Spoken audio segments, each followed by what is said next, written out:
Hi Sagittarius, what's up? Kamusta po kayo lahat? So I hope everyone's doing okay. So for today guys, gagawin natin ng yung reading for the month of December 2025. This is just a general reading guys. So titingnan natin kung ano ba mga maaaring situation or encounters nyo around December 2025. This is just again a general reading. So please only take what resonates, leave what doesn't. Also, please don't forget to hit like, share, and subscribe.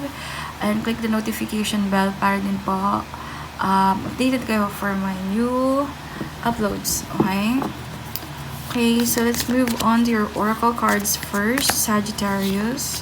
So this card wants to come out bad. Take care. Enemies are working against you. So, maaaring meron ka mga kaaway that secretly want to pull you down.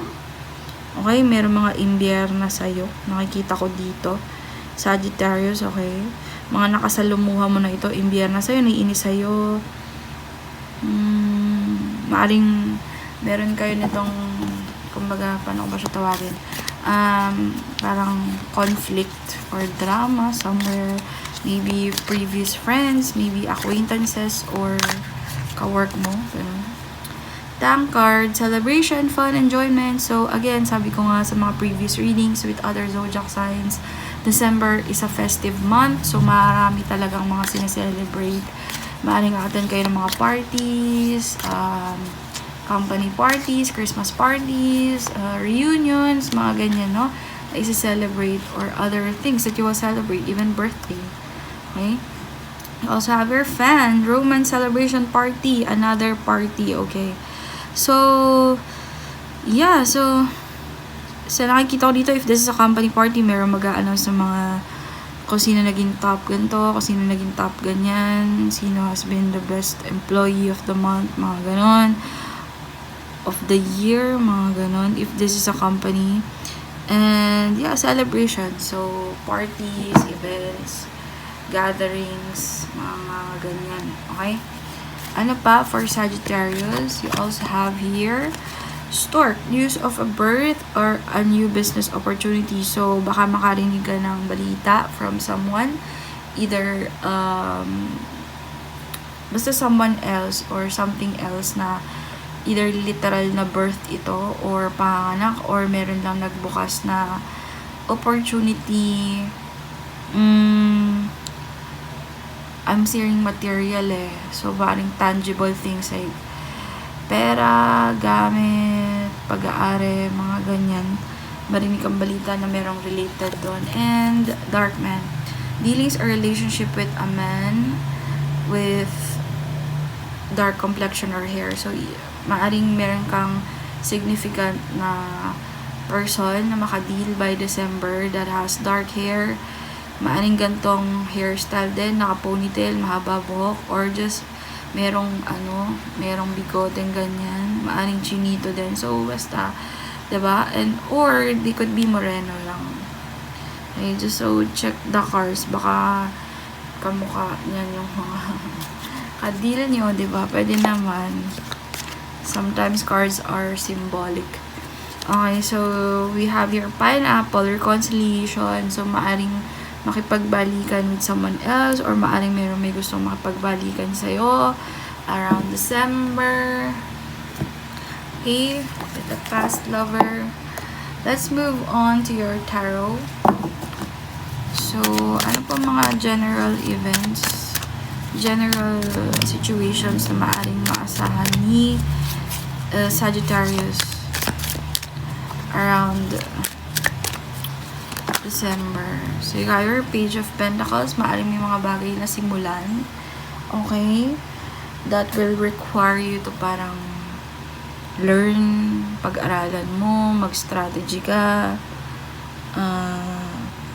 Nakikita ko meron ka ditong ipopursue na dati mo pang pinopursue or dati mong maaring ginagawa na maaring tinigil mo na. Kita ko, merong stability naman doon, pero basta meron kang gagawin na bago, bago around December, so it's like a new cycle. Okay, that will require you to either study, be a student again, train again, or pag-aralan mo lang siya basically, okay? 9 of Cups, this could be something that you either love to do, okay? Okay? May nakikita talaga akong past energy, so maybe you have left this kind of thing before, okay? So maaring, basta bagay ito na magbibigay sa'yo ng emotional fulfillment or wish fulfillment as well around December, okay? One more card, please. Yeah, Judgment card. Something about the past, something from the past will resurrect. Okay? Or this could talk as well kung love ito, merong gustong Taurus, Virgo, Capricorn, Cancer, Pisces, Scorpio na gustong magbalik and i-resurrect yung sitwasyon nyo. Okay? Maaring gusto kang i-message, gusto ka ulit sa UN. I'm seeing Saturn. Can you see this like note? I know this is the tawag ba dyan whole note, basta ganon. It looks like the Saturn, diba yung Saturn may ring, tama ba? Basta bilog yun ng may ring, diba? And basta yun. So Capricorn energy for some of you. But why do I feel like parang ayaw nyo na dito, or you have kind of like step back, half pa lang, parang medyo may ano pa rin siguro to. If this is a person, meron pa rin tong pungang sa puso mo, okay? Yeah. What else can I see here? So yeah, but definitely something about in the past, something related to the past will come back. Okay. One more spread. Ano pang maaari nilang asahan around December? Ano pang maaari nilang asahan around December? Sagittarius for December. Sun, Moon, Rising, and Venus signs. Ooh, okay. Forward movement. Could be dealing with a Cancer. Maaari ring travels ito. Okay. King of Wands could be a fire sign, or this could be you. It's Aries, Leo, or Sag. And the 7 of Pentacles.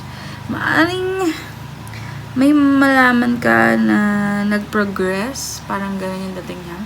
Maarang malaman ka na may nag-progress. May nagbi-build together. Ganon.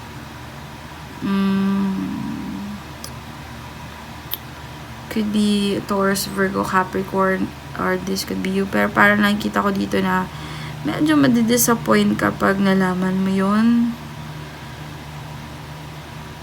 Some of you I'm picking up, you could be in another place than your partner or than of the globe, or parang you're not with the person that you are connected with.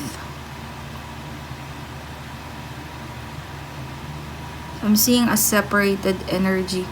So parang hiwalay siguro kayo ng person na yun. And I'm picking up as well na parang nahinto bigla.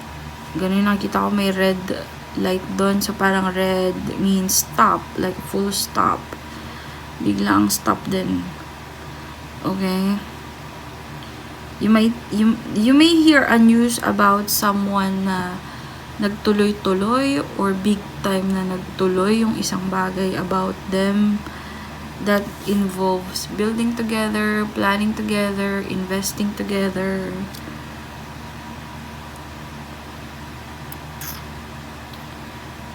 Like growing together, I don't know. Okay. What else? 6 of Pentacles and the Lover's cards. There could be again strong Taurus, Virgo, Capricorn energy, or a Gemini as well could be involved. Maring may nalaman ka na nagbibigay ng attention either ang isang person or isang sitwasyon to this is a love connection kasi lovers. Not Kasi sometimes lovers is not just love, but I'm strongly feeling in the card na like sobrang holding hands and all. Parang there's a tight connection here, like bond, and they decided to really parang to collaborate with each other, to work together, mga ganun.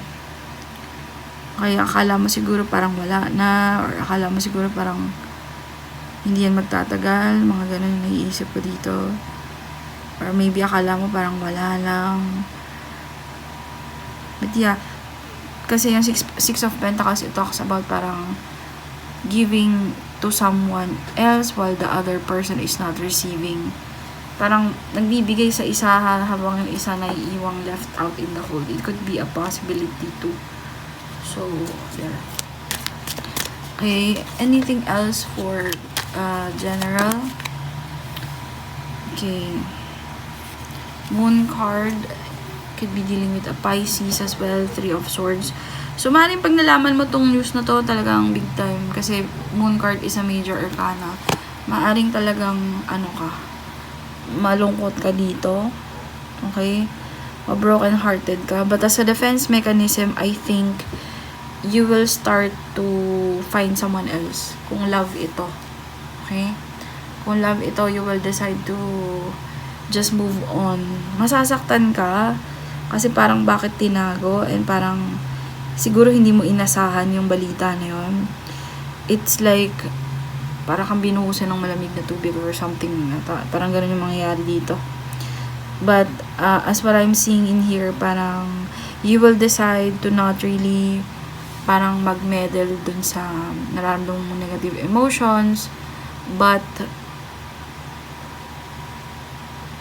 to move on in a different direction. Maybe find a new person as well for you, find new love somewhere else, okay, na pwede ka rin mag-build with, could be with a Cancer, Pisces, Scorpio.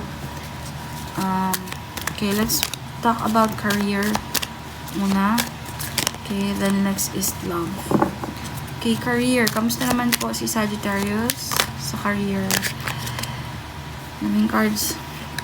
Have your 8 of Wands, 2 of Swords. Uy. Okay, move natin dito. The 10 of Wands and the Hermit. Okay, so meron kang either ginagawa or gagawin by December na parang hirap kang i-manifest yung outcome na gusto mo. Parang meron ako nakikita ditong burden, hindi pala nakikita lahat. Burden or parang challenges, big time obstacles, okay? That maybe you're dealing with a certain feminine figure, kasi may nakikita ako ditong feminine figure na or feminine energy na maaari nagiging cause ng obstacle mo. Could be a Virgo. Okay. Aries or Sag, Gemini, Libra, Aquarius, could be anything else. This person could be o sino man tong babae na ito, feminine energy na to may be causing you conflict or drama. Okay, minamatyagan ka ng tao na to ng matindi. And I don't know kung parang it's the 8 of Wands, 3 of Pentacles. What is the 2 of Swords? Wheel of Fortune. Okay. Okay. What is the 10 of Wands? The Empress. And what is the Hermit card? 4 of Swords.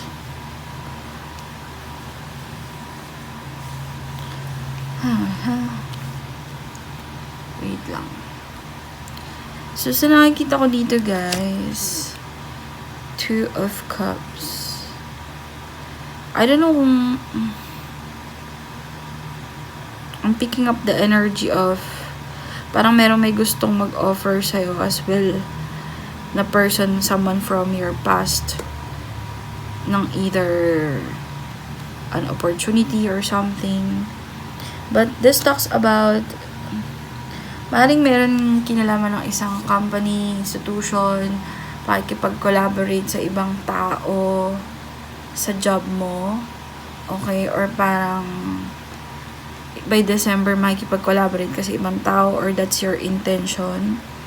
Okay? Kaso parang nakikita ko dito nahihirapan kang mag-grow.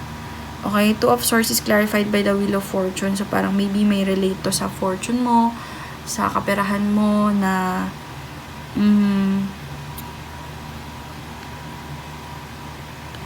parang gusto mo ng positive outcome or positive na result sa isang bagay na ginagawa mo. However, sorry guys. However, 10 of Wands and the Empress, meron ditong hirap i-manifest yung abundance na yun. Okay? Kasi parang feeling ko talaga may blockage na babae na maaaring nagbibigay sa'yo ng evil eye or parang burden, hard time, ganon. Gusto kang pahirapan. Maaari ito ng issue, chismis, ganyan. What is this Hermit card really? Star card. Maring pati yung mga wishes mo with regards to your career, sinasabotahe niya. 8 of Pentacles. Maring nakikipag-collaborate sa ibang tao para sabotahin ka. Ganon. Ano yung 8 of Pentacles? Ano po yung 8 of Pentacles? This is the 8 of Pentacles. Wait lang guys ha. Yeah, like parang mako-confuse ka. 7 of Cups. Yung parang matitira yung strategy mo about your career. And parang mako-confuse ka na parang bakit ganun yung nangyayari sa akin.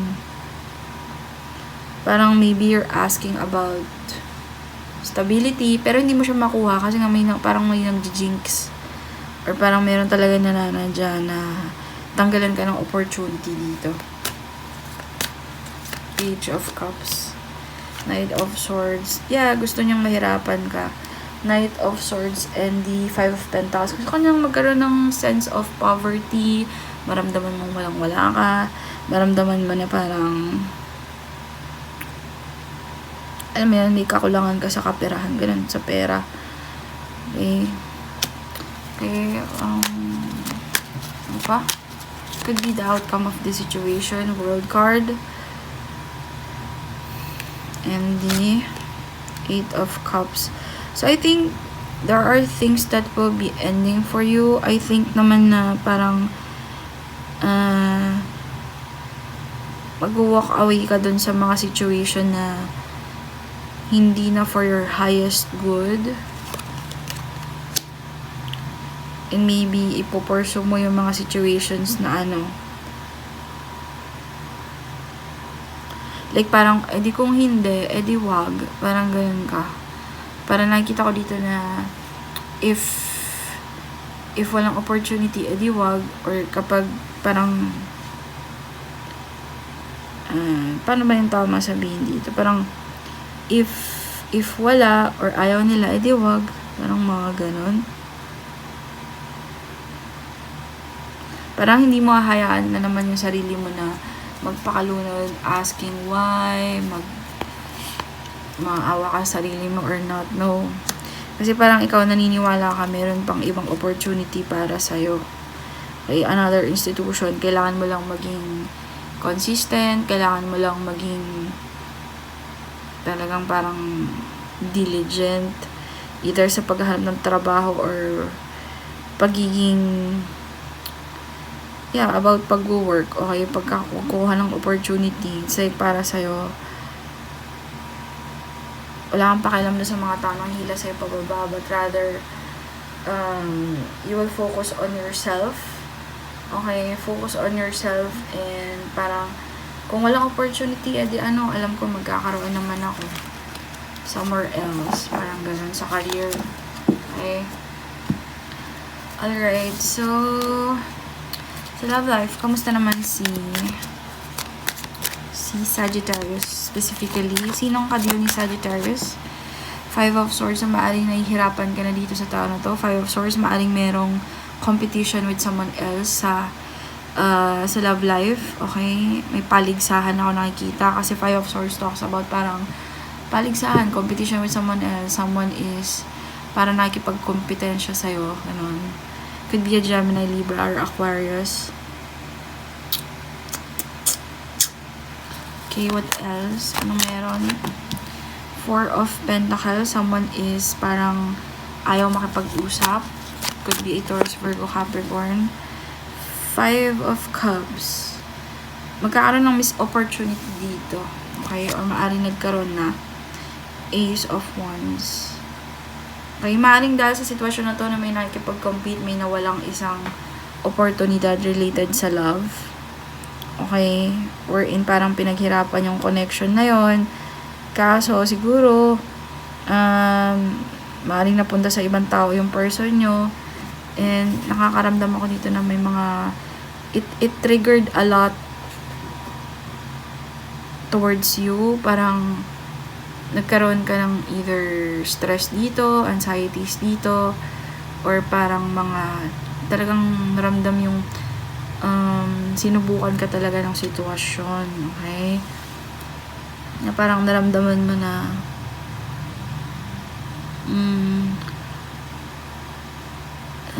parang things are falling apart. Talagang sinubukan ka, okay? Ano pa for love by December? Can you say? You have your 9 of Wands and the Queen of Pentacles. There is a certain Taurus, Virgo, Capricorn in your life that parang maybe gusto makipagbalikan, wants reunion. Pero I think focus ka na sa ibang bagay dito, Sagittarius. Focus ka na sa either career mo, stability mo, okay? And ramdam ko na medyo defensive na yung energy mo when it comes to this person. Parang naubos mo na yung mga tsansa, okay? Or paubos na yung mga tsansa. Kulang na lang, walang-wala na ako sa'yo, mga ganun ata to. Okay? Someone is stalking you so bad. Look at that face of that guy. I don't know if you can see that. Someone is monitoring you so bad that gave you hard time. Okay, na talaga namang parang binigyan ka ng hard time ng person na to, binigyan ka niya ng parang parusa sa buhay. But definitely there is a Taurus, Virgo, Capricorn, or a Leo. Someone who wants attention, or someone is gaining attention somewhere else, na gusto niyang bumalik. Okay? Gusto niya ng positive situation sa inyong dalawa. Last spread for Sagittarius. 6 of Swords. But I don't know kung tatanggapin mo pa tong tao na to kasi I think you're gonna move on. You're gonna move on. Okay? It's like, iiwasan mo siguro tong tao na to from getting what they want. And, yeah, kasi parang feeling mo, punong-puno lang ng drama and conflict naman yung situation eh. Feeling mo, mapapasama ka na naman sa situation. Okay, so, as an act of parang maging on element mo ikaw, or maging grounded ka, kasi parang feeling ko na-trigger ka dito eh. Dito sa sitwasyon na to, para maging on your highest, best self ka, parang gano'n. Is iiwasan mo siguro tong sitwasyon na to from matuloy, ganun. And yeah, parang hindi mo hayaan na parang magkaroon pa kayo ng something ng person, or parang either iba-block mo or iiwasan mo, ganun. Okay, so that's all what I have for you, Sagittarius. Thank you so much for watching. I hope you enjoyed the reading. Please don't forget to click like, share, and subscribe. And see you on our next readings, guys. Bye!